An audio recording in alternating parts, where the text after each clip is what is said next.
Thank you. Thank you. Assalamu alaikum. Thank you so much for having me. It's good to see some old friends that I haven't seen in about 8 months that was here last. And I want to thank everyone for being so welcoming to my colleagues who've come and volunteered their time to be with us. So I know they all feel very welcomed as well, as I always have here at Ibrahim and Barda. So I'm going to talk a little bit about the perioperative management of tetralogy of Fallot. And the first thing I should say is that I am not an intensivist, I'm an anesthesiologist. So the second half of that perioperative management, I don't feel as adequate to talk about. So I had one of my colleagues from the ICU, Dr. Kayri Salhoub. He helped me create this presentation. So as we all know, tetralogy of Fallot has 4 components, thus the tetralogy. It has a VSD, a right ventricular hypertrophy, pulmonary stenosis, and an overriding aorta. But as we know, tetralogy of Fallot comes in an enormous variety of sub-genres. And as an anesthesiologist, what I think about when I take on a kid who has tetralogy of Fallot, the first thing I always try to do is look at the echocardiogram and really understand what the physiology is, because as we all know, the diagnosis of tetralogy of Fallot really doesn't mean as much as the actual specifics of that patient's condition. From an anesthesia perioperative or preoperative perspective, the things that I'm looking at are age. So in the United States, we tend to operate on these children younger and younger, oftentimes before the age of 6 months. So that's something that is very significant for their perioperative anesthetic risk, but also their disease course as well. In much of the rest of the world, tetralogy of Fallot is often repaired later, or even significantly later, up until the 10, 12, 15-year range, when their comorbidities become significantly different than they were when they were babies, and their disease progression is significantly more advanced. So that's certainly something that we want to consider. The frequency of their TET spells is something that we look at. So if this patient is a pink TET or a cyanotic TET, how often they're having those TET spells gives us some indication of the amount of obstruction of the right ventricular outflow tract that we're going to be dealing with. Again, the level of cyanosis will give us some information there. Preoperative hematocrit is something that is very significant, and in my simplistic anesthesia brain, a high hematocrit means that patient is struggling to get enough oxygen, because we're producing the red blood cells in order to oxygenate. And the thing that's very interesting for us as anesthesiologists that work in the United States is we will periodically have patients that come from other countries that are frequently older, and we will operate on them as well. And it's not uncommon to see hematocrits that are in the 60s or 70s in these 10-year-old TET babies, or not babies anymore, children, because they've been struggling their whole lives to oxygenate, and so their hematocrits are just sky high, and that's usually a pretty negative indicator for me in terms of their anesthetic and perioperative risk. And then also as I said, I'm sorry. Huh. Uh-oh.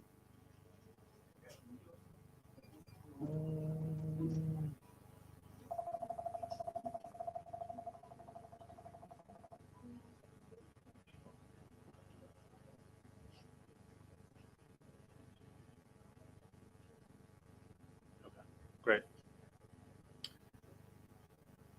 So in terms of the pre-bypass considerations that I am looking at,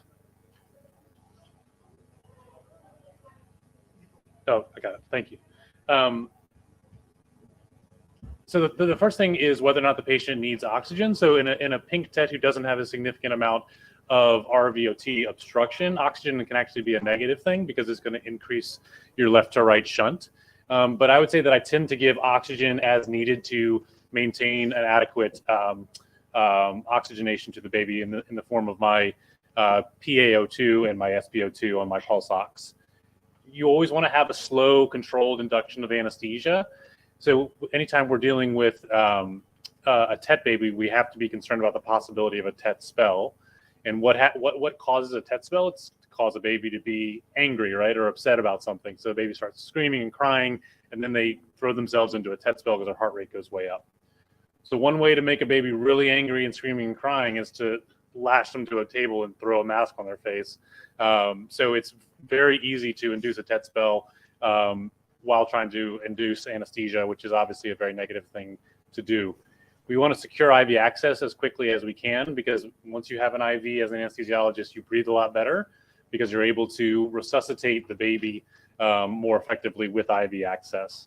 I always tell my trainees that I don't get scared of things I know how to fix. So once I have an IV, I have more options to fix a problem that I might have created. One thing that's really important in the pre-bypass considerations is rate control of the heart rate, because obviously a higher heart rate is going to lead to an increased possibility of a TET spell or increased possibility of RVOT obstruction. So some things that we can do for rate control are narcotics. Obviously, we tend to use fentanyl in our institution. So they'll have a pretty hefty dose of narcotics if they're undergoing a TET repair. Dexmedetomidine is a wonderful drug. Just in general, it's a wonderful drug, but it's a wonderful drug for tetralogy babies because it'll be an adjunct to anesthesia, and it tends to reduce their heart rate, which is positive. Some institutions will use esmolol and esmolol drips to assist with beta blockade and therefore reduce the heart rate. That's not my practice typically, but it's something that's very legitimate to do.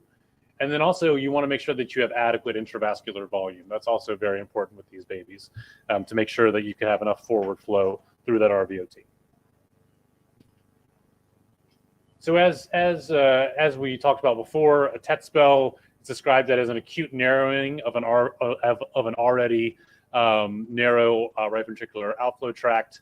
You therefore have increased right to left shunting, so the blood is being shunted from the right side of the heart into the left side of the heart, so the baby becomes cyanotic. So that's what a TET spell is. And in terms of how to deal with a TET spell as an anesthesiologist, there's a few things that you should just have in your brain that reflexively react to that. So first of all, oxygen, so trying to get the baby to have as much oxygenation as possible. Heart rate control is really important.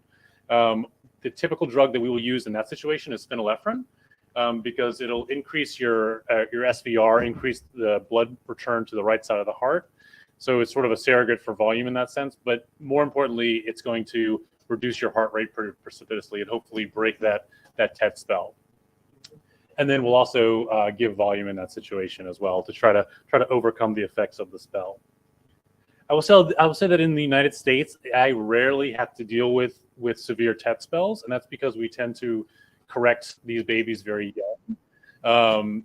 Because we can administer anesthesia very safely in newborn babies and babies that are under 6 months, we tend to correct these babies younger, and therefore they haven't reached the point where they're having severe TET spells. I would be surprised if that was the case in Bangladesh, and I would guess that many more of the tetralogies that are fixed here are fixed in the infancy to young childhood period, in which case TET spells are much more of a concern.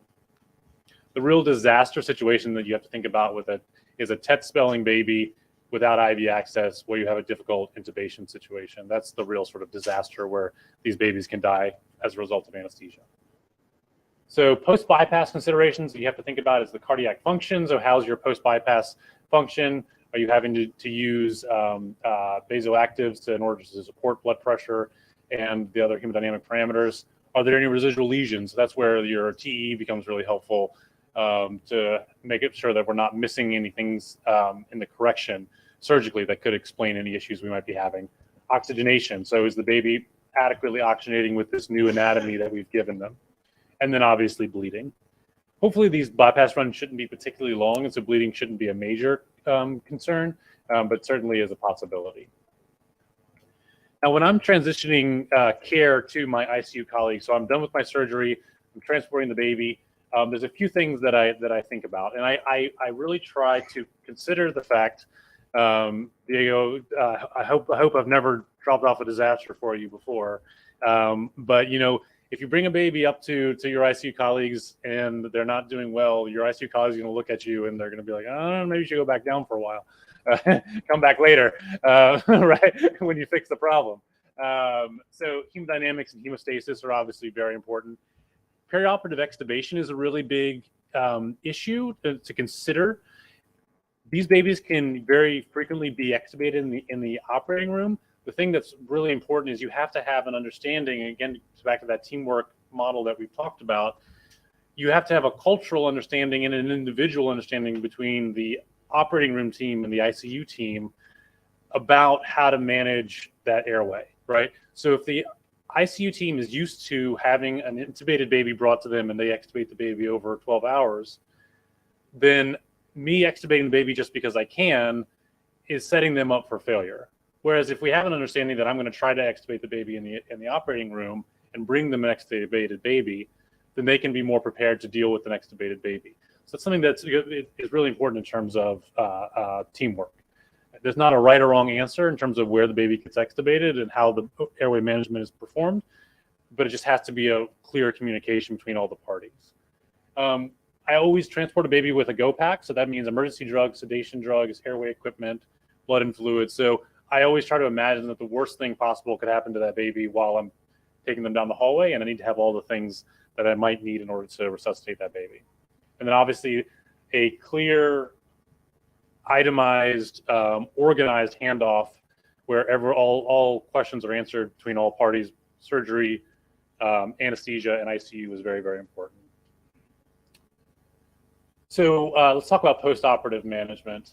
So some things that we think about with postoperative management are many of the factors that we think about with anesthetic management. So age, degree of right ventricular hypertrophy, whether the patient has been palliated effectively, are there any other lesions, and again, are they still cyanotic or polycythemic? Do they have other issues that we need to be considering?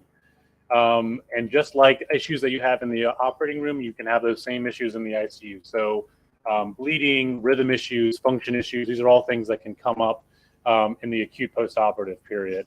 Filling pressures are something you have to pay attention to. So that's CVP. If the right ventricle isn't functioning well, then those filling pressures of CVP will rise and give you an early indication, hopefully, of failure. And then obviously, the rhythm is a very important issue, and having pacing wires that are effective and a pacer is very, very helpful. And then the final thing that you always want to think about is your inotropy and chronotropy drugs. Typically, these kids will come out in my institution on milrinone, plus or minus a little bit of low-dose epinephrine. But that's all, again, sort of a cultural thing, and there's really no right or wrong way to do that necessarily. So as we know, restrictive restrictive RV physiology is a major problem in the post bypass period as well, and this can actually be worsened by the bypass run. So something that we have to really pay attention to in the post bypass period and in the ICU period. So how do we manage restrictive RV physiology? You have to pay attention to your preload. You have to make sure you have adequate inotropy if the RV is struggling. Decreasing RV afterload. So one thing that one thing that you can do is manage your ventilation very effectively. You might require nitric oxide at some point, which is a fairly expensive and advanced modality, but can be helpful in these patients. And then finally, your arrhythmia possibility is a real issue. So JET is a sort of classic arrhythmia that we'll see post tetralogy of flow repair, but really any arrhythmia is possible in these patients. So as we said, junctional tachycardia, or JET, is something that we'll see not uncommonly in the post-surgical period. I can't say that I see it very frequently in the operating room. I would say that Judy, would you agree that it tends to happen more frequently in the ICU? Yeah. So that's something that the ICU has to deal with not infrequently. So sedation, cooling, paralyzing, correcting any underlying metabolic or electrolyte abnormalities is really important, and then giving medications that might help with that arrhythmia. Precedex, like you said, procainamide, amiodarone, sotalol. And then finally, in an emergency, you can actually overdrive pace that patient as well to try to correct that tachycardia. All right, thank you so much.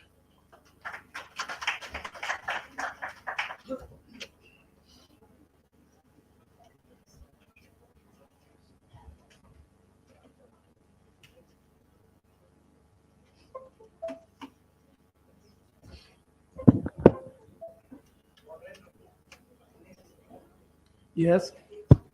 Now our second speaker is Lieutenant Colonel Dr. Nazmul Islam Bhuiya. His topic is secondary pulmonary hypertension, perioperative and postoperative challenges.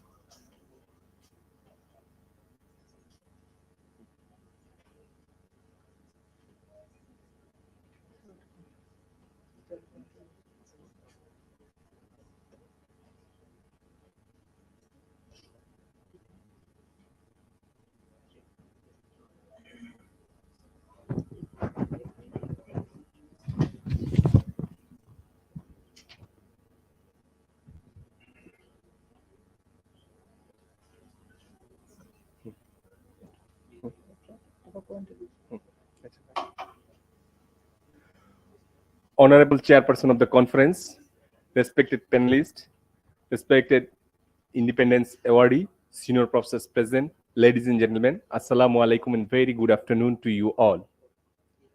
I welcome you all to my today's presentation, Secondary Pulmonary Hypertension, Perioperative and Postoperative Challenges. Perioperative factors increases pulmonary hypertension. These are stress, pain, ventilation, acidosis, and hypothermia. Pulmonary hypertension increases risk of hemodynamic instability, heart failure, sepsis, prolonged ventilation, prolonged ICU stay, and readmission. Factor increases perioperative risk in pulmonary hypertension. These are heart failure, pulmonary embolism, high-risk surgery like cardiac surgery, anesthesia prolongs more than 3 hours, 6 minutes pre-operative test less than 300 feet, and vasopressor use. What is pulmonary hypertension? Is if mean pulmonary artery pressure more than 24 millimeter of mercury in resting state, it is known as pulmonary hypertension. This is the classification of pulmonary hypertension, and these all are the causes of different types of pulmonary hypertension. Signs symptoms of pulmonary hypertension. Pulmonary patient with pulmonary hypertension usually present with dyspnea on exertion, and they are producing the sign symptoms of right heart failure. Treatment strategy of pulmonary hypertension. Type 1 pulmonary hypertension is managed with treatment with pulmonary vasodilators. We can use oxygen, diuretics, and anticoagulants. Group 2 pulmonary hypertension should be treated by treatment of left ventricular failure but left heart failure. Treatment of group 3 pulmonary hypertension, treatment of the pulmonary disease. And group 4 is surgical treatment, and group 5 is treatment of the underlying cause. Therapeutic approach. It is divided into, pulmonary hypertension is divided into 2 groups. One is low risk group, another one is high risk group. NIHA classification 1 to 3 is low risk group, and NIHA classification 3 and 4 is the high risk group. Low risk group should be treated with oral phosphodiesterase inhibitor or oral endothelin receptor antagonist or inhaled prostacyclin. But high risk group should be treated with IV or subcutaneous prostacyclin. Pre-operative workup. Detailed history, thorough physical examination has to be done. In case of examination, we will find the features of right heart failure. NIHA classification, class 1, not limitation, class 2, slight limitation, class 3, marked limitation, and class 4, unable to perform without any symptom. Chest X-ray revealed there is enlargement of right atrium, right ventricular hypertension, right ventricular hypertrophy. There might be enlargement of main pulmonary artery as well as right pulmonary artery. Plethora of the lung field in the periphery. ECG revealed there might be right atrial enlargement, right ventricular hypertrophy with or without strain. There might be sinus tachycardia. Pulmonary function test and ABG should be done if the patient is suffering from chronic lung disease also. Echocardiography. Echo is the most sensitive and specific non-invasive investigation through which we can diagnose the disease of pulmonary hypertension as well as determine the cause of pulmonary hypertension like valvular insufficiency, shunt anomalies, or ventricular function. It is also suitable for determining the to observe the course of the disease also. In this echo, we have find that there is enlargement of right atrium, a right ventricle, and compression of the left ventricle, and there is also some pericardial effusion. Right heart catheterization. Through right heart catheterization, we can get the definitive diagnosis of pulmonary hypertension, estimate the severity, and we can directly measure some of the things. We can measure right atrial pressure, right ventricular pressure, pulmonary arterial pressure, pulmonary capillary waist pressure, central venous pressure, cardiac output, and mixed venous oxygen saturation also. Indirectly, we can calculate the systemic vascular resistance, pulmonary vascular resistance, cardiac index, stroke volume index, left ventricular stroke work index, right ventricular stroke work index, oxygen delivery and uptake. Optimization of primary disease therapy. Prior to urgent surgery, that could not be postponed, like sildenafil or L-arginine. Differentiate between the pre-capillary and post-capillary pulmonary hypertension by echocardiography and or cardiac catheterization. Preoperative medications like calcium channel blocker, diuretics, digoxin, prostaglandin infusion, and sildenafil. If the patient is already on warfarin therapy, in that case, it has to be bridged with high molecular weight heparin. Intraoperative monitoring, basic monitoring like ECG, saturation of arterial oxygen,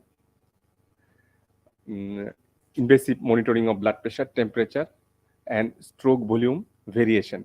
It is better than CBP management. Extended monitoring like pulmonary arterial catheter, but it is causing arrhythmia, particularly ventricular arrhythmia and rupture of the pulmonary artery, and saturation, venous oxygen, and transesophageal echocardiography. Through transesophageal echocardiography, we can optimize the fluid therapy, detect ischemia, monitor pulmonary arterial pressure and tricuspid regurgitation, and also calculate the cardiac output. Choice of anesthesia, it is beyond the scope of my discussion. And intraoperative management. Intraoperative management will have to strictly manage the hypoxia, hypothermia, pain and stress, and also acidosis. Decreased systemic vascular resistance causing decreased RB preload. Decreased RB preload and fixed pulmonary vascular resistance due to pulmonary hypertension causing reduced cardiac output. Decreased contractility, systemic blood pressure less than pulmonary arterial pressure, and increased RB afterload causing RB ischemia and RB failure.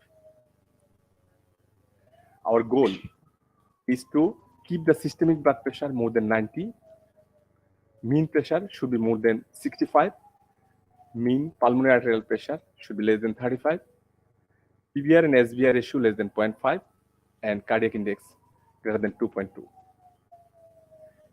And we will have to avoid hypoxia. Hypoxia can be avoided by increasing the FiO2. It should be 60 to 100%. And recruitment therapy to avoid ventilation perfusion mismatching. And low tidal volume. Usual tidal volume is 6 to 8 ml per kg body weight. And to avoid overinflation of alveoli, we will have to do it. Avoid acidosis. Acidosis, respiratory acid should be corrected by moderate hyperventilation. Target of PCO2 is 30 to 35 millimeter of mercury, and avoid metabolic acidosis by keeping the pH below 7, approximately 7.4, and administration of bicarb if needed. There is time constant, please. Avoid hypothermia, maintain body temperature. Maintain systemic blood pressure more than pulmonary arterial pressure by giving the phosphodiesterase inhibitor. Postoperative management. We will manage the postoperative patient by monitoring. If the minor surgery or lab procedure is there, in that case, we will monitor for 24 hours. And if it is major surgery, in that case, we will monitor much more. Analgesia should be given by regional anesthetics. If arrhythmia is there, we will have to give the amiodarone. If sinus rhythm cannot be controlled, in that case, we can use digoxin. Monitoring avoid hypoxia, hypotension, hypothermia, pulmonary crisis, PA crisis is there. If PA crisis is there, in that case, CPR is ineffective because RV is dilated and compressing the LV and cardiac output is reduced. PA crisis occur at any time. If PA crisis is there, in that case, sudden saturation, desaturation is there, systemic blood pressure will be reduced, and end-tidal carbon dioxide will be reduced. May causes sinus bradycardia, ominous sign. It can be treated by administration of 100% oxygen. Pulmonary hypertension causing perioperative mortality and morbidity. Careful preoperative plan is essential. Pulmonary hypertensive crisis can occur intraoperatively and postoperatively. Thanks to all for kind attention.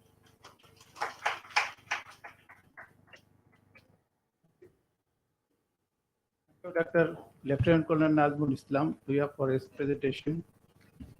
Now our third speaker is Dr. Abdullah Al Mamun. His topic is diagnosis and management of postoperative sepsis.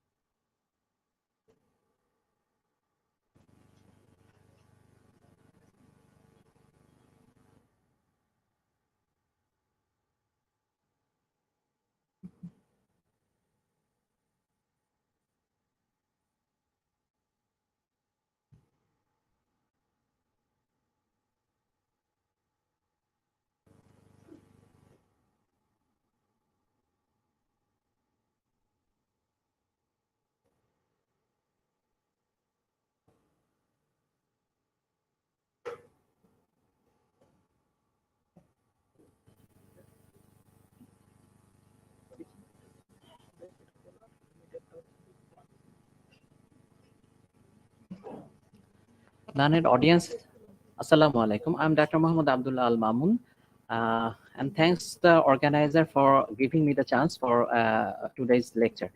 And I'm going to discuss about the diagnosis, management, and prevention of septicemia in ICU.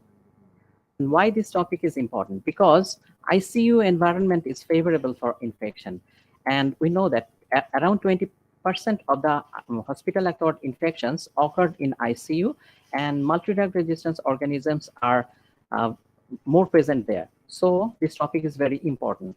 And this topic, the sepsis is a growing global health problem in hospital-acquired infection, and incidence is higher in low and middle income countries and low in developed countries.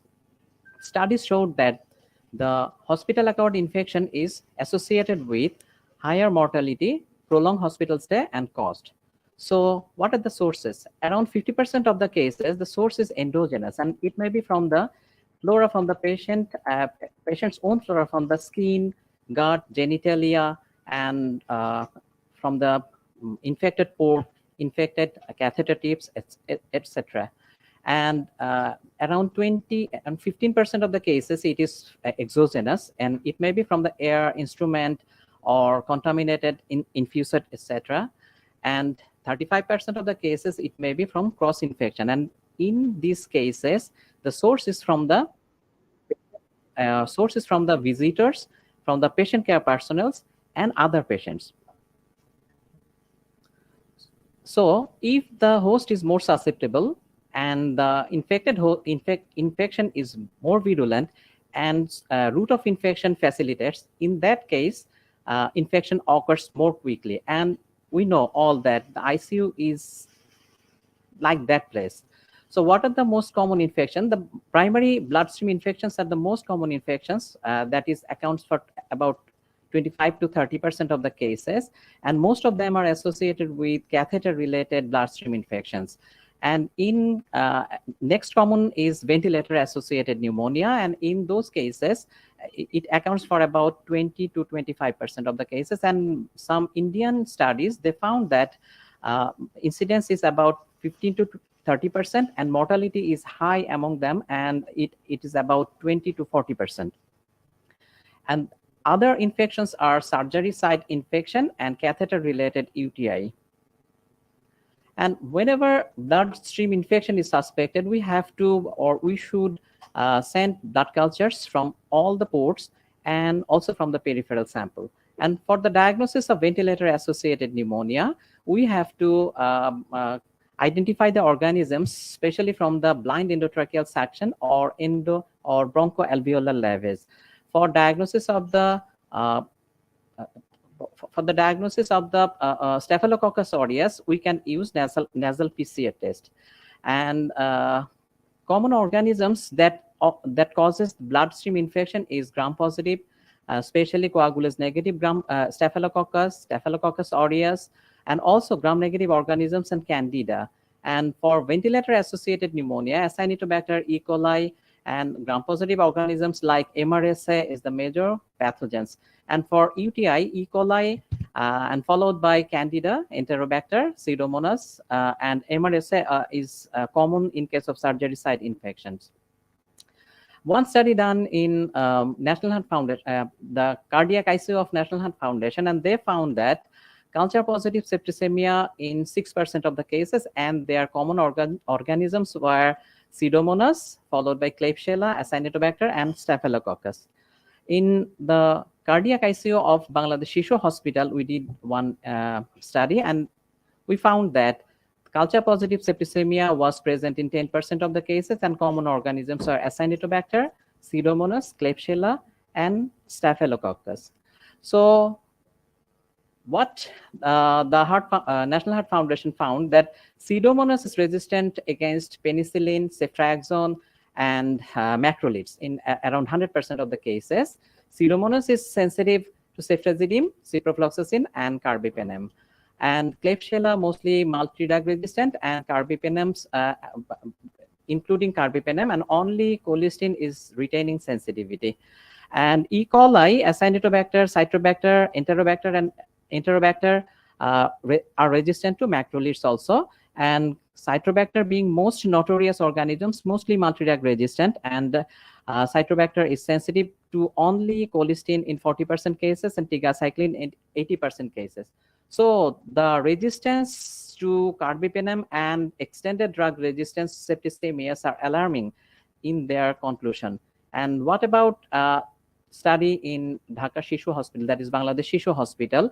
They found that multi-drug resistance Acinetobacter were 90%, and pan-drug resistant were found around 10% of the cases. Acinetobacter were resistant to piperacillin, carbapenem, Klebsiella, Pseudomonas, and E. coli were also found resistant to commonly used antibiotics. They also showed higher resistance to piperacillin and carbapenem. Mortality was significantly higher among multi-drug resistance cases, and Staphylococcus showed 100% resistance to ampicillin, gentamicin, ceftazidime, and ceftriaxone, and amikacin. So emergence of multi-drug resistance organisms in pediatric cardiac ICU with very few options left. So what is our next plan? So we have to treat those patients. So we have to start antibiotics as promptly as possible with locally available or locally those who are those antibiotics are working for and the goal of treatments are initiating broad spectrum antibiotic empirical treatment, choosing an appropriate antibiotic based on the risk of multi-drug resistance organisms in the patients and the locally prevalence of the organisms and pattern of resistance. Review of antibiotic to stop after 48 to 72 hours by clinical assessment and going through the culture sensitivity report. The optimization of antibiotic or switching to monotherapy by day 3 to 5, shortening of the duration of therapy using targeted therapy such as aerosolized therapy, intraventricular therapy, or intrasynovial therapy, having a written antibiotic policy, and cycling of antibiotic on regular basis. So the prevalence of nosocomial infection has not changed since 1994, but the prevalence of antibiotic has use of antibiotic has increased. I'm showing some reports, recent reports. These are previous month's report. You can see that the Klebsiella only resistant to chloramphenicol, Klebsiella resistant to all antibiotics, Acinetobacter resistance to all antibiotics, and no new class of antibiotic during the last 30 years. So what we should do? So to overcome this situation, prevention is the most important measure. So we have to take our standard precursors. We all know all these things, but just I'm recapitulating these things. Wearing gloves, gowns, mask, protection, shoe, head covering, etc. Safe handling, environment cleaning. Hand is the most common vehicle, and hand hygiene is the single most important measure to reduce infections. So aggressive education program that is continuous can help to improve hand hygiene compliance. We have to always remember the 5 moments of hand washing according to WHO, and that is before touching a patient, after touching a patient, before cleaning or aseptic procedure, after body fluid exposure, and after touching a patient's surroundings. Another thing is alcohol-based agents has been proved to be effective in reduction of the microorganisms from the hand. So we have to make sure the availability of these agents at point of care. So don't compromise on your hygiene. It takes only a few seconds to wash hand. Another important thing is mobile phones. Everyone are using mobile phones, and lots of studies they showed that mobile phone is associated with, or professionals may get contaminated. Mobile phones of the health professionals may contaminated by bacteria such as E. coli, Pseudomonas, and Klebsiella. And the prevalence of mobile phone contamination is high in ICUs, PICUs, and neonatal care units. So some points out that the private or public toilets are comparable to mobile phones. So please wipe your phone before washing hands. And now I'm talking about telling some measures that we can take to reduce infections. That is care bundles. These are collections of evidence-based interventions like central venous catheter care bundle, urinary catheter care bundle, ventilator-associated care bundle, WHO surgery safety checklist, palliative care bundle, pressure area care bundle. In ventilator-associated care bundle, we can elevate the head end of the body in case of newborn around 15 to 30 degree, in infant and pediatric patients about 30 to 45 degree. Daily interruption of the sedations, assessment of readiness to wean, gastrointestinal ulcer prophylaxis, deep venous thrombosis prophylaxis, daily oral care every 2 to 4 hourly. In central line, regarding central line, the hand washing immediately before insertion of the central line, maximum barrier precautions such as using caps, masks, sterile. We all know these things, but we have to remember and we have to make sure these things. 2% chlorhexidine antisepsis before insertion, daily review of the line necessity with prompt removal of the unnecessary lines. It's very important. Proper hand hygiene before and after handling the central line. We can make sure our lines are safe. And a visual infusion phlebitis score, we can use these. These are pretty much helpful. We can use these things to identify phlebitis early. Catheter-associated UTIs, we can insert the catheter only for appropriate indications, appropriate urinary catheter use, proper techniques for urinary catheter maintenance, maintain a closed drainage system. The urinary bag should never have touched floor contact, changing indwelling catheter, review urinary catheter necessity daily, and remove promptly if necessary. For surgery site infection reduction, administration of the antimicrobial prophylaxis in accordance with the evidence-based standard guidelines, and we can check the surgical safety checklist made by WHO. And other things like treatment of remote infections before elective operations also, keep operation room door closed, maintain immediate postoperative normothermia. Other measures like chlorhexidine gluconate bathing, intranasal mupirocin antibiotic, avoid using stored blood, avoid using PPI to prevent Clostridium difficile infection. Another important thing is fungal infection.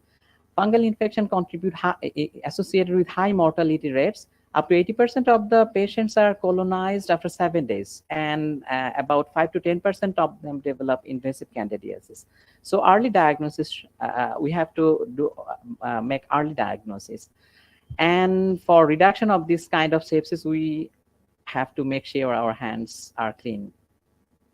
Other common things like architecture, layout, and design of the ICUs, we all know that away from the main ward areas, central air conditioning, isolation facilities, adequate space around the beds, adequate number of wash basin, alcohol gel dispensers at the ICU entry, exit, every bed space, and every workstation. It's very important to make sure to clean our hands. Separate medication preparation area, separate areas for clean storage and soil and waste storage, and adequate toilet facilities. Environmental factors like high quality cleaning and disinfections of all patients' areas, and surface cleaning, regular surface cleaning. And organizational administrative measures like recommended patient nurse ratio, waste and sharp disposal, education and training for ICU staffs, regular education and training program should be introduced, ICU protocols, audit and regular surveillance, infection control team we can make, and antibiotic stewardship.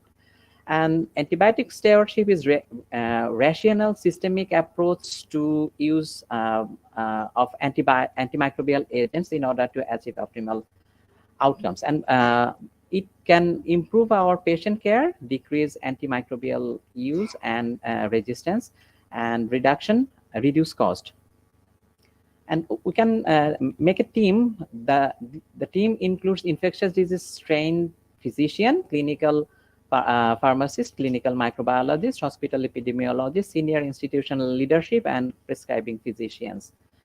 We can use antibiotic checklist before starting antibiotic. So in conclusion, hand is the most important vehicle. So we have to take care of our hands. Barrier precautions for bloodstream infections. For phlebitis, we have to observe daily and change post-emergency insertion and every 70 to 96 hours. For ventilator-associated pneumonia, positioning, oral care is very important, and sedation vacation. For UTI, closed system and catheter removal. For surgical site infection, skin preparation, antibiotic prophylaxis timing, and capable surgeons. So I want to acknowledge them and thank you for your patience hearing. Thank you, Dr. Abdullah Al Mamun. Now, our fourth speaker is Dr. Mubashir Hossain, and his topic is ECMO, role and outcome after cardiac surgery.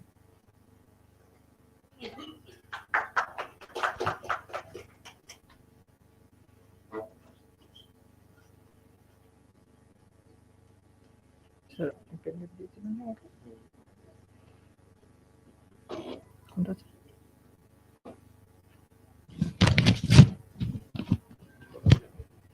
এখানে আছে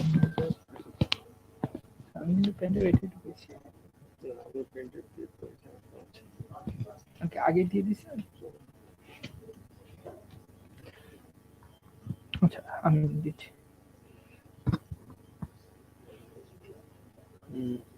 এটা হ্যাঁ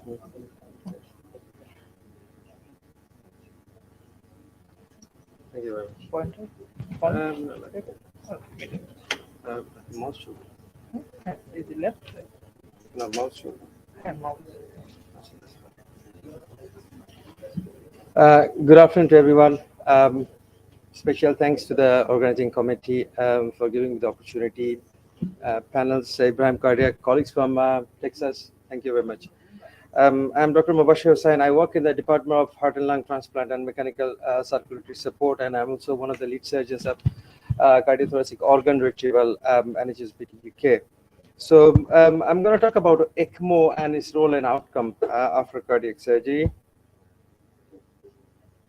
So this is what we want, what we expect.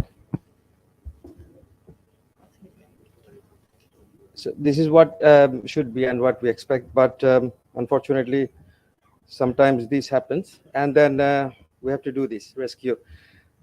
So what is ECMO? Extracorporeal membrane oxygenator, also known as extracorporeal life support. What happens when the crashes like that happens? So we use a machine. We use a drainage cannula. We drain the volume from the patient of the body, and we run through the machine. It goes through the membrane lung, is get oxygenated, and carbon dioxide is removed, and then it we send back the blood to the patient. So I don't know whether you're able to see that. You can see the color difference. Is drainage pipe on the right and return on the left, and the machine looks like that. I'm going to go in details later on. So cardiogenic shock is a syndrome. It's where the pump is not working, and so there is hypoperfusion of the end organs. Continuous development is happening for developing the perioperative process and everything. Still, the post-cardiotomy cardiogenic shock remains a clinical challenge with high mortality. Still considered the last resort of management for PCCS. What it does, unloads the ventricle, decrease myocardial demand, improves coronary perfusion, and in result improves hemodynamics and maintain end organ perfusion. So when the most common case that, the patient is on bypass, operation done, but we're not able to win the bypass. Persistent low cardiac output with end organ hypoperfusion, sudden hemodynamic collapse, not responding to maximal medical treatment, volume administration, inotropes, vasoconstrictor, and intra-aortic balloon. So what happens? So we put on ECMO, and then we keep watching. So end organ recovery, neurological recovery, cardiac recovery, so the ECMO can come out. End organ recovery, neurological recovery, but heart is not recovered. So plan for the next step, bridge to long-term left ventricular assist device, bilateral usually, and if possible, and indicated, go for the heart transplant. So heart is recovered, end organ recovered, but unfortunately, the neurology is not recovered. So we draw.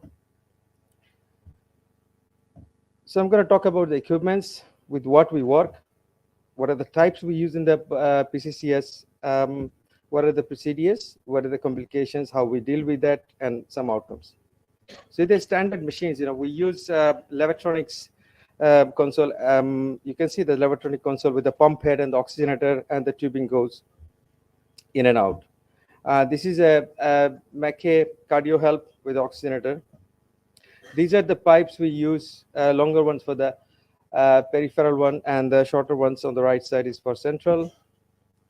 So when we do a peripheral ECMO, so the legs has to be saved, it need to be perfused. So we use distal perfusion cannulas. There are two types of distal perfusion cannulas can be used. One is only sheath. So if we use the sheath, we cannot measure the flow. But if we use the cannula, we can measure the flow. You can see the flow here. So this is a Mackay Cardio Help. It's running the ECMO, and on the right-hand side, there's a console for Levatronics, which is measuring the distal perfusion cannula flow.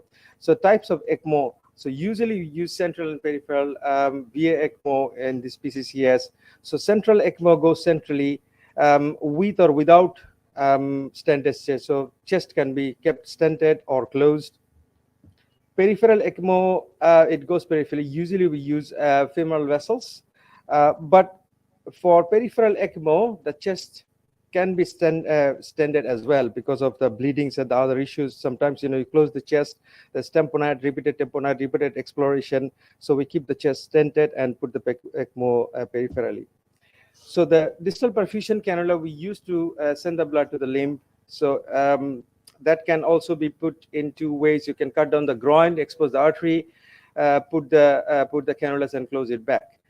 The other way of doing it is percutaneous insertion. So right and left groin, you can use both the groin, you can use one groin. Usually when we cut down, we use the single groin because you already cut down the groin, so why use the other groin? And sometimes we have to use other devices like intra-aortic balloon or impeller to vent the LV, so we try to keep the other groin free. There are another way we can send blood to the limb, which is using a tube graft, but the problem with that, like in a tube graft, it can give too much flow, bidirectional flow, too much flow in the limbs, give the lymph edema, and there can be some steal mechanism. So meaning steal the blood of the volume which should be perfusing the end organs. Procedures. So central ECMO. So we are on bypass, and as I've mentioned, the commonest cause or indication is we cannot come for the bypass. So the cannulas are already there, ascending aorta and the right side of the heart for the venous drainage. So we keep the cannula, we disconnect it from the cardiopulmonary bypass machine and connect it to the ECMO. So in the case of bicable cannulation, the ideal is to bring it back with single cannulation and then do the same. On the peripheral, we cut down the groin, we put the cannulas in and connect a distal perfusion cannula as well. So complications. So it's supposed from the name or from the title is the extracorporeal life support. So it means it is a life support. Without that, it's difficult to sustain the life. So but it does not come without a cost. So the complications are bleeding, clotting, tamponade, left ventricular distension, leg ischemia, infection, multi-organ failure, stroke, name it. So troubleshooting, how we deal with this. So obviously bleeding, we don't want it, no one wants it, no surgeon wants it, but we have to live with it. So bleeding. So bleeding can be when the chest is stented, obviously there can be bleeding, tamponade, clotting. When there's a peripheral, there can be also bleeding because, with the movement, rolls, because these patients are very bad patients, very critical condition. They have to be on the device for days to weeks to months sometimes. So they need to be mobilized for different reasons. So the cannulation side, the cannulas can be dislodged, displaced, so that causes bleeding. So review anticoagulation, because when a patient goes on a mechanical circulatory support, the patient has to be anticoagulated. So we review the anticoagulation. Sometimes it shoots. So if it does that, so you maintain, you fix that one. Then re-exploration both in central and peripheral scenario. So to see the cannulation sites, that whether the cannulation site is leaking or not, and then its fixation. So as we always said, there should not be any deficiency of proline and platelets. Clotting, so follows the of the bleeding complications. So clotting can be, the oxygenator is clotted because, as I've just mentioned, that we don't keep it for days. Yes, we keep it for day 1 or 2, very, very unusual, because those patients which we lost actually. But usually it goes to several days to weeks to months, even I said. So the oxygenators, though they are designed to serve longer, but they get clots. You can see there's a clot, black dots on that left-sided oxygenator. So after washing it, just to demonstrate, see the clots are there like black dots on there. So, and there can be clot and fibrin in the lines as well. So the highlighted one, the 2 pictures at the bottom, I will try to run it.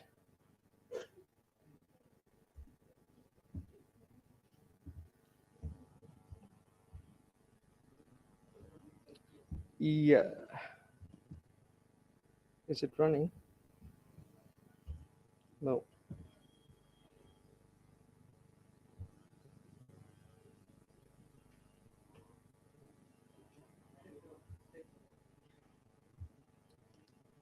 Anyway, we shouldn't. I shouldn't waste time.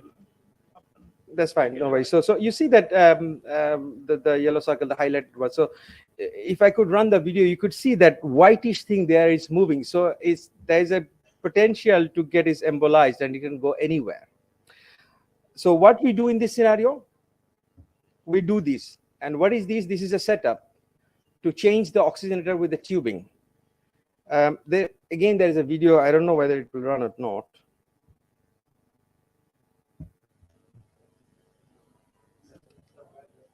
It's not running. It was running when it was uploaded.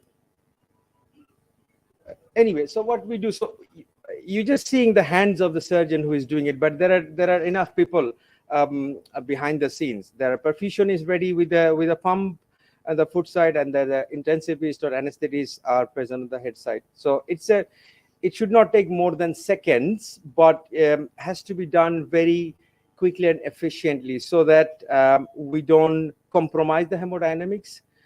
Because when we cut and with those few seconds, there is nothing which is supporting the hemodynamics. So that should be quick, and obviously it should not be hasten, like, we should not introduce air embolism or anything. So that's the thing. So you'd understand if I could run the video, unfortunately. So then follows the tamponade. So is another common complications of after cardiac surgery. So tamponade, you suspect it when the chest is stented. So obviously the chest is kept open, stented, you cover with the membrane, so you can see the membrane is bulging, there is leaking around the membranes, hemoglobin is falling, and you see the change in the parameters.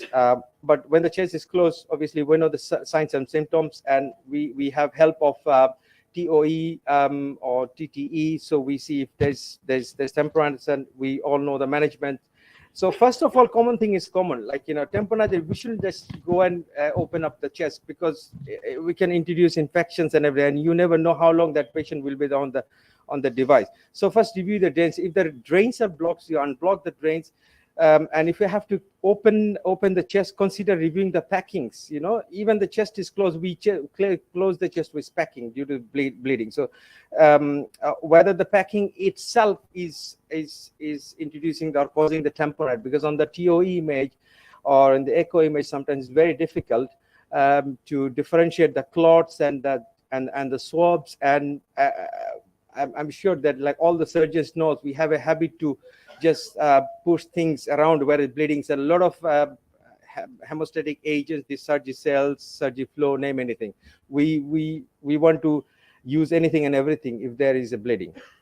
So that we need to review, and then re-exploration, evacuation, the principle of tamponade surgical management. This video should run. Actually, it's a nice video. It's just can you see? I'll talk through. Just let him try. So what are these LV distension? So LV distension, because with the heart is not moving. That's the reason the patient is they are on ECMO, and I'm here talking about it. So you could see, if the video would run, you could see there's a smoke in the ventricle. So that means that the blood is stagnant sitting there. So it should not be there. So it should come out. So we should vent it.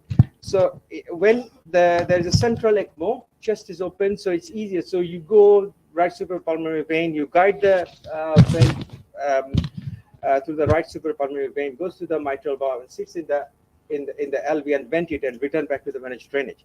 But when the chest is closed and there's a peripheral ECMO, so what you do, we use the Impella. Impella, they said, is the smallest heart pump, left ventricular assist device available.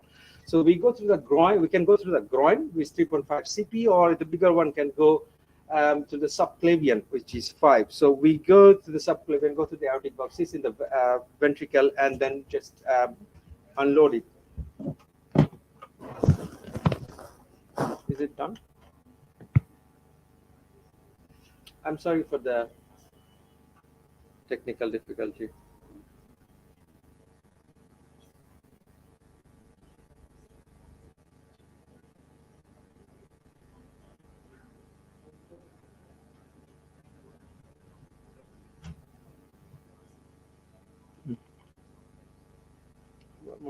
Just make it. Media আনাগরিক মানে sir, আপনি যে ফাইলটাতে ব্যাকএন্ডে file রাখছিলেন সেটা হচ্ছে যে run হচ্ছে না, মানে ওই ভিডিওগুলো এডিট সহ করে আসে। Shall I keep my pen drive? You try from there. I'm really, I do apologize for this. ঢুকছে এটা দেখেন পেন্ডে না এটা দিতে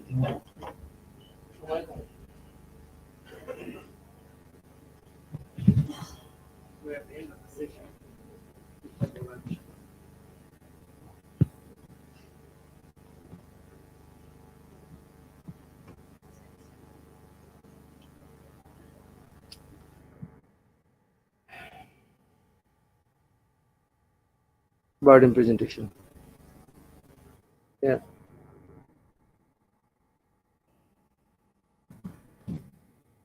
I'll run from the stick. We just go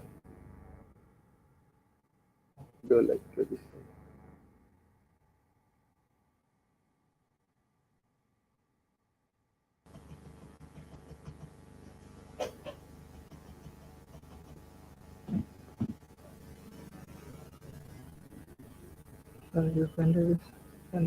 Okay, no worries. I'm sorry.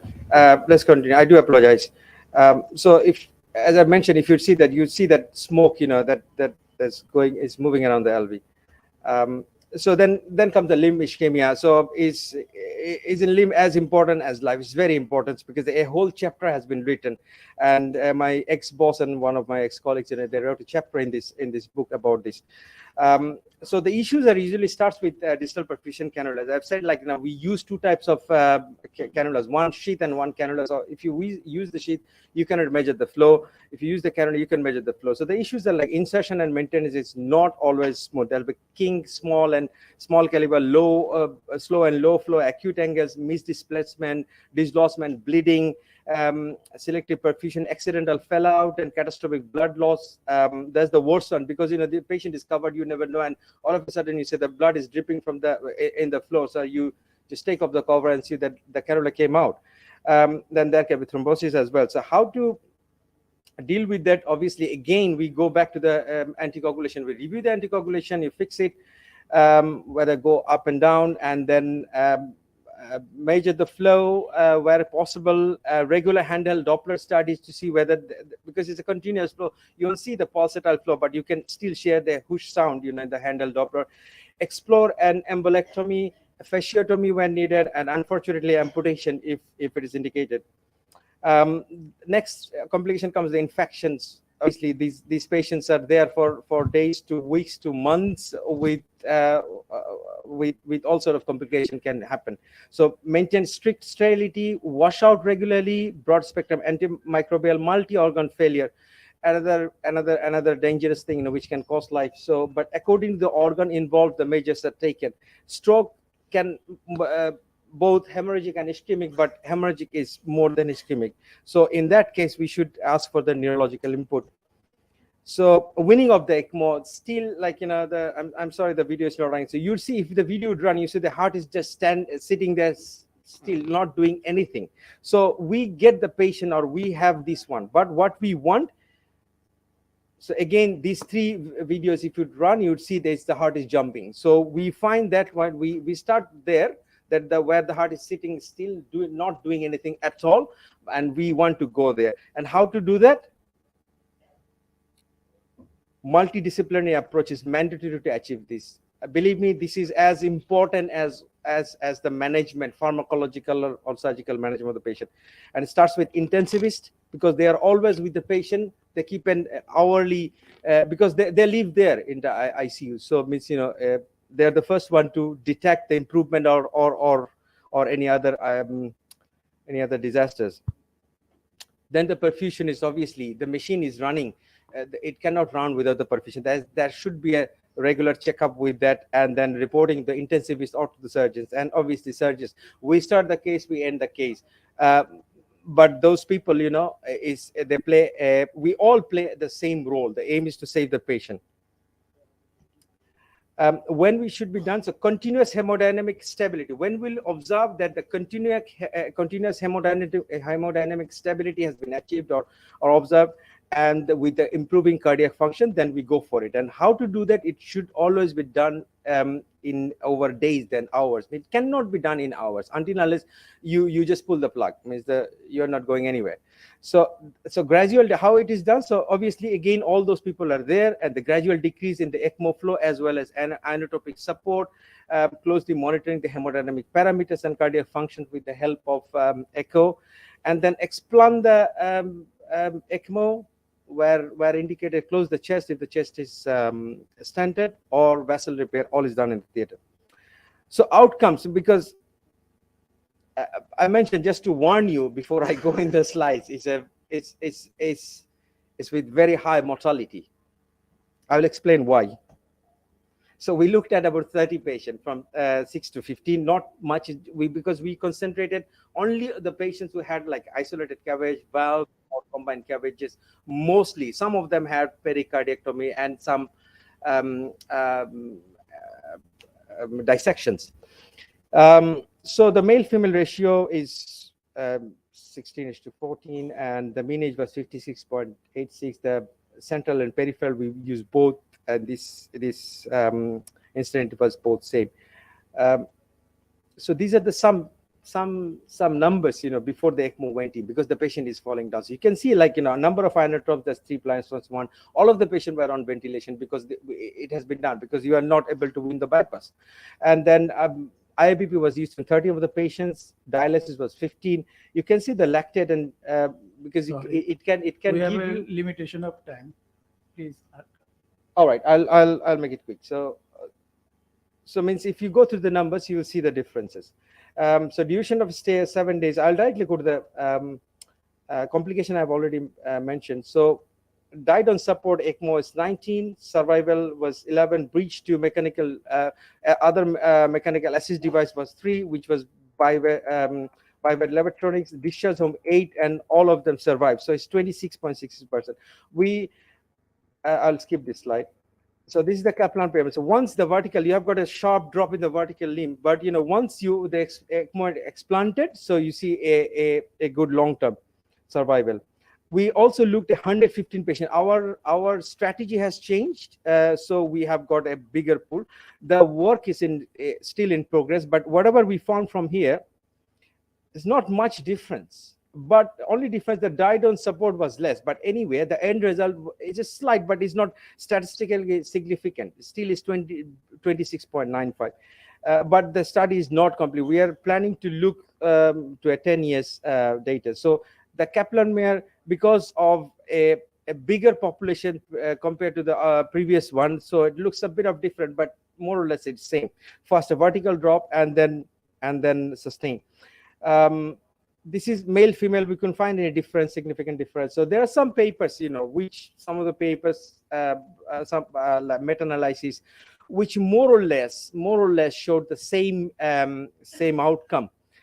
So this is the international ratio, 45%. So, but this includes not only PCCS. This includes ECMO inserted in cardiogenic shock, PCCS, and also in post PCI. So out of these 3, so together it looks good. We have done a study in our center which came out with 42%.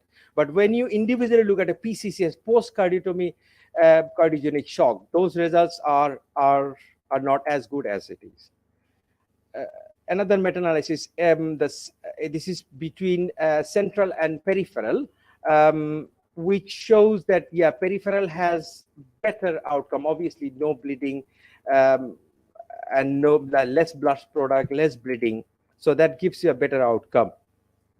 But it's not always possible. It has got better result, but it doesn't mean that we can follow that one, because there are scenarios you cannot close the chest. Conclusion means ECMO is the rescue management of patient of this one. Must be individual risk factors should be considered before we go for it. Multidisciplinary team approach, and encouraging. Yeah, you can say encouraging that the doctor, you have given us a data which you out of 100 patients, only 26 or 27 survived, and you are saying this is encouraging. Yes, it is encouraging, because we should not go at the too close to the tree that we have lost the sight of the forest. We have to remember that 100 patient, that was 100% mortality we start with. Out of that means you are seeing that 100 patient you send to the graveyard, and 26 of them is coming out from the coffin. So if we don't have this one, we have 100% mortality. So I'm not saying 26 is great. There is always opportunities, or always ways to improve. But this 23% is alive because they had ECMO, or without that. So we are surgeons. We don't want to go in those scenarios. We just want to go operate, go home. Patient go home, I go home. But we are surgeons. We have to keep operating. So we have to bite the bullet. Thank you. I do apologize for these videos. I'm sorry. Thank you, Dr. Mubashir. Now the question and answer session and also the test giving.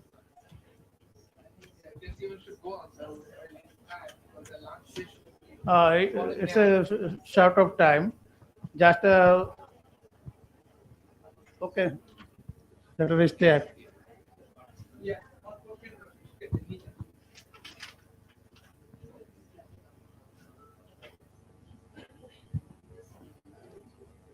Assalamu alaikum. I'm Dr. Ishtiaq Ahmed. My question to the first speaker, Dr. Richard. Sir, do you routinely use pre-medication in babies? Before induction? Yes. Yeah.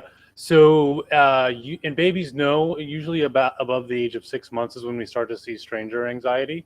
So really, the pre-medications is surrounded the level of cognitive development where they're worried about separating from mom or dad.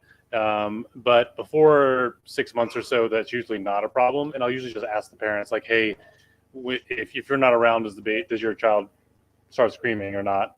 But yeah, there's lots of different ways we can pre-medicate the baby. Oral midazolam is our most common. You can do IM ketamine is another one. Intranasal Precedex, lots of options there. But really, YouTube videos I find to be equally effective. So a lot of kids videos I'll play with them. So I have two more questions. Yeah. Second question: have you ever considered to use remifentanil infusion to this cardiac surgery? Yeah, though that is something that certain colleagues use. There's no reason you couldn't use it. It's just not something that I typically do. But I have a colleague who uses it. Yeah. On the last question, if there in top baby the total correction was not possible, the PO2 is low, then what is the strategy to extubate patient? I'm sorry. Can you? I couldn't hear you. In case of total correction, Yeah. when the total correction of top is not possible, do you change any strategy to extubate that baby? I would say it's not so much whether or not the correction is possible. I would say it's the length of the surgery, the amount of time we were in the operating room and on bypass, the amount of bleeding we were having. But the actual correction versus palliation, that doesn't necessarily change the situation for me in terms of extubation as much as how the surgery went in general. Does that make sense? Thank you, sir. No other question, please. We have to end the session. There's one thing being old sometimes is useful because you get to see how things have progressed. And what I've noticed in my country is we've gone from a period of time when we didn't ultrafiltrate babies, and now we pretty much routinely ultrafiltrate babies during surgery. My understanding is here you only ultrafiltrate some babies, and my sense is that when we started ultrafiltrating babies, all of a sudden, or not suddenly, but over time, we saw less difficulty in the ICU in the early post-op period. We used to have this slump for about 12 hours when you'd fight to keep the kids going, and then they'd get better. And that seems to have evened out. And I don't know if there's been any discussion about that here.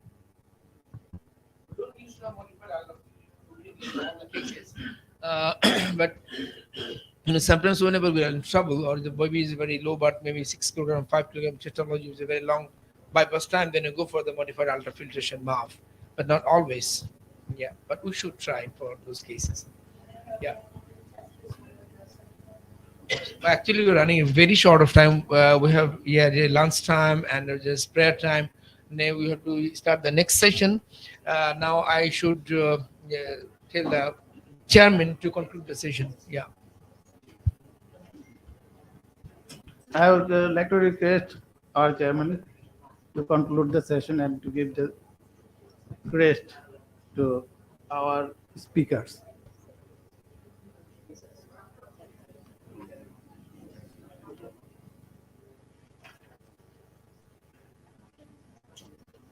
Yes, I will request Speaker Dr. Richard Huber to come in the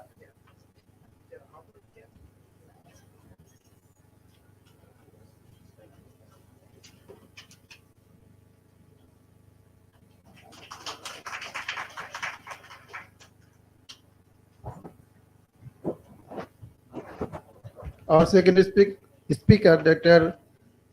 Lieutenant Colonel Dr. Nazmul Islam Bhuiyan.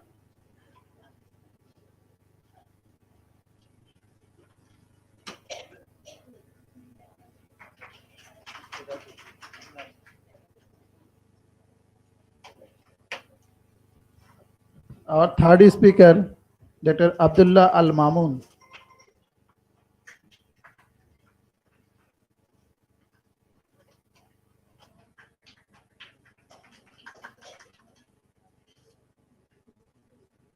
And our last speaker, Dr. Mubashir Hossain.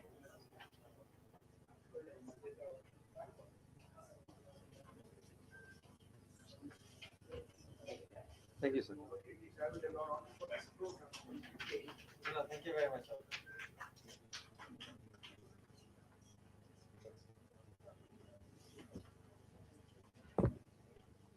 And that brings us to the successful completion of our fourth session. Now it's the time for our lunch and prayer break. And this is going to be a 45 minutes long break. And we will start with our fifth session at sharp 2 p.m. Thank you.